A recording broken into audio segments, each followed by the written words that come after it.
نوجوان غصے سے جذبے سے پھٹ پڑنے والے ہیں، مول صاحب آپ بات کیوں نہیں کرتے اس بارے میں؟ مسئلہ فلسطین پہ گفتگو نہیں کیوں ہو رہی ہے؟ ارے بھائی گفتگو کر کے کیا کرو گے؟ کوئی حل ہے تمہارے پاس؟ تمہارے پاس کوئی حل ہے؟ حل نہیں ہے تو پھر گفتگو کرنے سے فائدہ کیا؟ وقت کے ضیاع کی حیثیت سے تو کچھ اور بات نہیں ہے نا۔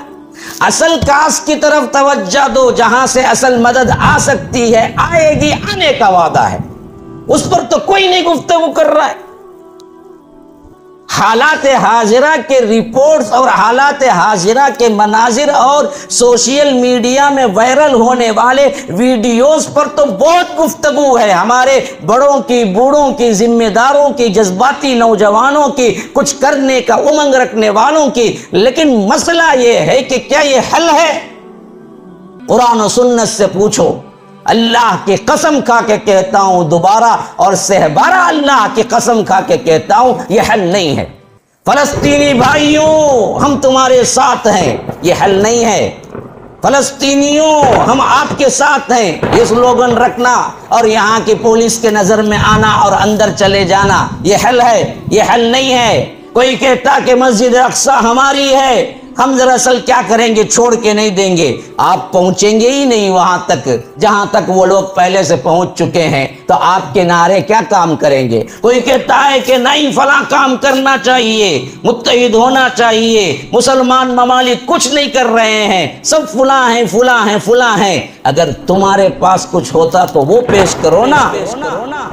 خالی خولی زبانی ادھر ادھر کے نعرے سے، ادھر ادھر کے دعووں سے ہوتا کیا ہے؟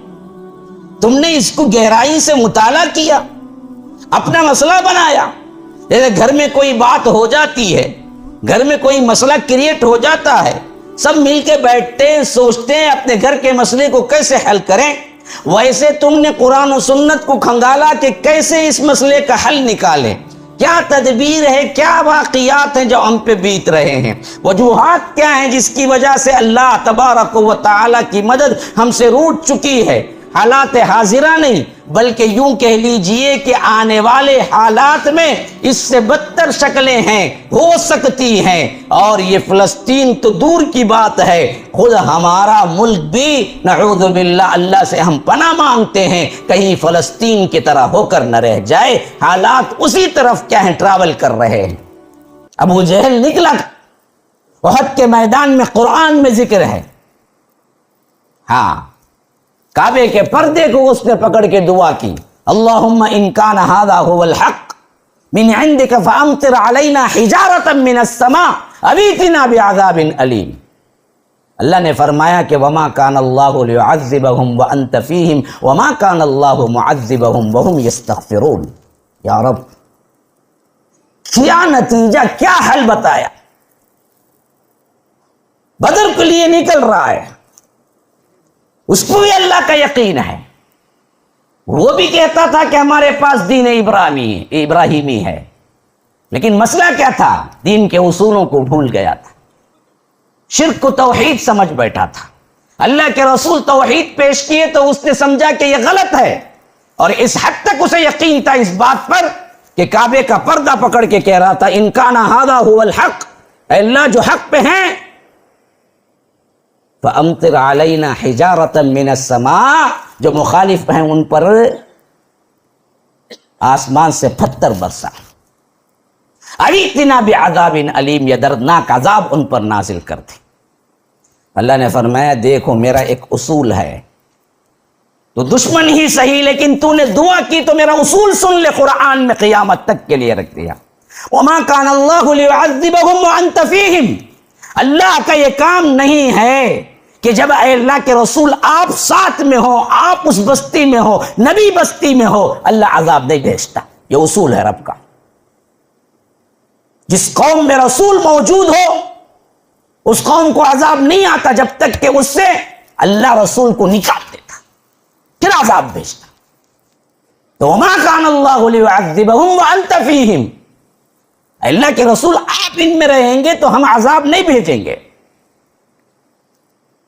رسول کی ذات عذاب کو روک دیتی ہے جب تک کہ رسول کو اللہ وہاں سے نہیں نکالتا۔ رسول نہیں ہے ہمارے پاس بھی نہیں ہے.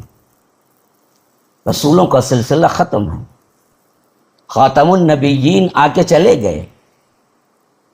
یہ امت آخری امت ہے. اب عذاب کو روکنے کا کوئی اور ہمارے پاس کاس نہیں ہے، لیکن ایک کاس دوسرا بھی دے دیا جو مستقل ہو.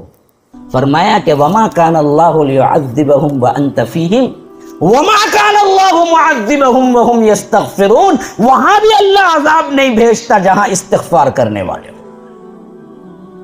استغفار اور رسول کا درجہ عذاب کو مانے کرنے میں، مشکلات کو مانے کرنے میں، روکنے میں برابر کا درجہ رکھتے ہیں. رسول جس قوم میں ہوتا ہے وہاں عذاب نہیں آتا، جس قوم میں استغفار کرنے والے ہوتے ہیں وہاں بھی عذاب نہیں آتا. اصل تو امت پلٹنا ہے وہاں پر. یہ پہلا سوراخ ہے جو میں بتا رہا ہوں، جو ہم کھلا رکھے ہوئے چیخ و پکار کر رہے ہیں. بھائی یہ جو کچھ بھی لڑائی غزہ اور فلسطین اور اسرائیل کے درمیان ہو رہی ہے، اس میں تمہاری زندگی میں تبدیلی کتنی آئی جی؟ کتنی نمازیں تمہاری کیا ہیں، تہجد وغیرہ نوافل بڑھے؟ کتنا استغفار تم نے کیا؟ کتنا تم نے حرام کاری چھوڑی؟ ارے بدبختو اتنا نہیں سوچتے ہو. ہم اسرائیل کے جتنی چیزیں ہیں بیکاٹ کریں گے، اور اس میں بیکاٹ چیزوں میں جلد بلیڈ بھی ہے، اسے بھی بیکاٹ کریں گے. بیوقوف، یہ بلیڈ تو نے رسول کی سنت کو نکالنے اور گٹر کے نالیوں میں پھینکنے کے لیے تو بلیڈ استعمال کرتا ہے. ایسی قوم پر اللہ تعالیٰ کی مدد آئے گی. ہم نے کو پامال کر دیا اپنے گناہوں کی وجہ سے اللہ تبارک و تعالیٰ کی رحمتوں. اس سوراخ کو تو ہم بند نہیں کرتے، ہم پلٹتے نہیں، ہم بدلتے نہیں. ہاں، ہم بدلتے نہیں، قرآن کو بدل دیتے ہیں. جیسے شاعر نے کہا وہی حالت ہے. پہلا سوراخ تو ہمارے اندر یہ ہے کہ ہم گناہوں میں اٹے ہوئے ہیں اور ان گناہوں کی وجہ سے رب کی رحمت پانے سے محروم ہے. میرے بھائی، آج امت مسلمہ پہ گفتگو کرنا ہے تو بڑے علماء یہ بیان دینا ہے کہ بھائی سود سے بچو، حرام کاری سے بچو، شراب سے بچو، زنا سے بچو، بے حیائی سے بچو. اللہ کو رحم آ جائے ہم پر، اللہ تبارک و تعالی فلسطین کی حفاظت کرے. السلام علیکم ورحمۃ اللہ وبرکاتہ. ناظرین و سامعین، بڑی خوشی و مسرت کے ساتھ اس بات کی اطلاع دی جاتی ہے کہ اب تک بحمد اللہ MSLA چینل کے ذریعے سے آپ فضیلت الشیخ حافظ جاوید عثمان ربانی حفظہ اللہ کے شارٹ کلپس اور اسٹیٹس سماعت کر رہے تھے.